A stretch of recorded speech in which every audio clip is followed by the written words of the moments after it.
Book of 2 Corinthians chapter 11. That you could bear with me in a little foolishness.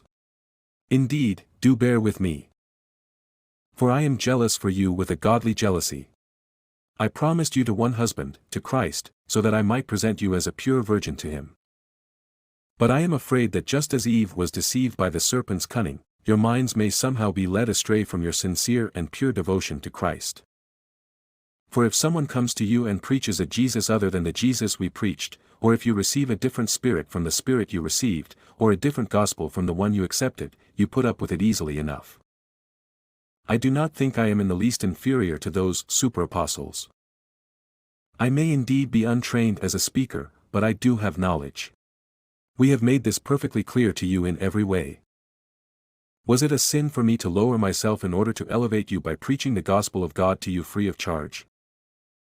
I robbed other churches by receiving support from them so as to serve you.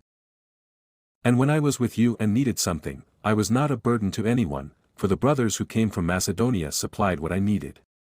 I have kept myself from being a burden to you in any way, and will continue to do so. As surely as the truth of Christ is in me, nobody in the regions of Achaia will stop this boasting of mine. Why? Because I do not love you. God knows I do. And I will keep on doing what I am doing in order to cut the ground from under those who want an opportunity to be considered equal with us in the things they boast about.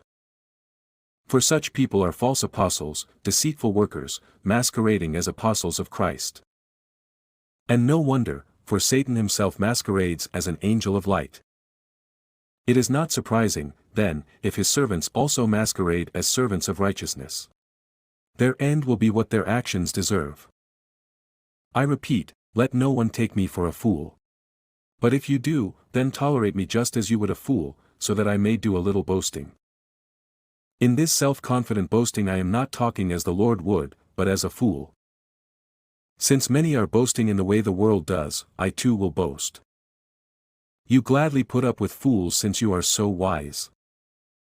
In fact, you even put up with anyone who enslaves you or exploits you or takes advantage of you or puts on airs or slaps you in the face. To my shame I admit that we were too weak for that. Whatever anyone else dares to boast about, I am speaking as a fool, I also dare to boast about. Are they Hebrews? So am I. Are they Israelites? So am I. Are they Abraham's descendants? So am I. Are they servants of Christ? I am out of my mind to talk like this. I am more. I have worked much harder, been in prison more frequently, been flogged more severely, and been exposed to death again and again. 5 times I received from the Jews the 40 lashes minus 1. 3 times I was beaten with rods, once I was pelted with stones, 3 times I was shipwrecked, I spent a night and a day in the open sea. I have been constantly on the move. I have been in danger from rivers, in danger from bandits, in danger from my fellow Jews, in danger from Gentiles, in danger in the city, in danger in the country, in danger at sea, and in danger from false believers. I have labored and toiled and have often gone without sleep, I have known hunger and thirst and have often gone without food, I have been cold and naked.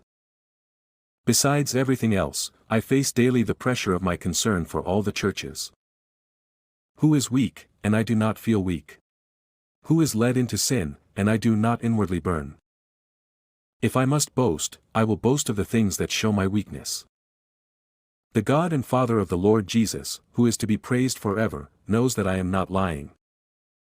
In Damascus the governor under King Aretas had the city of the Damascenes guarded in order to arrest me. But I was lowered in a basket from a window in the wall and slipped through his hands.